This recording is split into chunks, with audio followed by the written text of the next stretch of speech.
जो मनुष्य के लिए सबसे जरूरी यही होता है कि वह अपने आप को अतीत की घटनाओं से फ्री रखें, उन घटनाओं से प्रभावित हो, वो दिमाग में किसी तरह की छवि ना बनाए।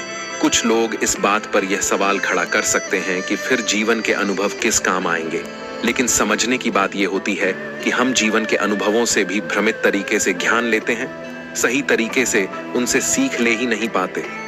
ठीक उसी प्रकार जिस तरह उस बुरी आंखों वाले की आंखें जिम्मेदार नहीं थीं, धोखा देने के लिए उसका स्वभाव जिम्मेदार था, लेकिन मनुष्य अपने अनुभव में उन बुरी आंखों को याद रखेगा, उस स्वभाव भाव को भूल जाएगा। शिष्य अपने गुरु की बातों में इतना खो गया कि उसे चलते चलते जंगल के रास्ते में पड़े हुए कांटे दिखाई नहीं दिए और अचानक उसके पैर में एक कांटा छुप गया। गुरु ने उसका कांटा बाहर निकालते हुए उससे पूछा, यह कांटा तुम्हारे पैर में क्यों लगा? इसके पीछे तुम किसको जिम्मेदार मानते हो?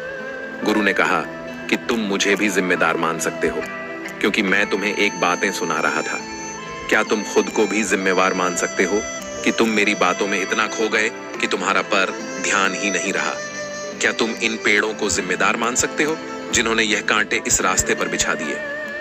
शिष्य ने उत्तर दिया कि गुरुदेव, इसमें मैं खुद को ही जिम्मेवार मानता हूं, क्योंकि आप तो अपना काम कर रहे थे और इस पेड़ ने भी अपना काम किया, पर मैं अपना काम पूरे होश पूर्वक नहीं कर पाया। अगर मैं चलने पर ध्यान लगाए रहता, अगर मैं आपकी बातों में पूरी तरह से खो नहीं जाता, तो मुझे यह कांटा कभी नहीं लगता। इसमें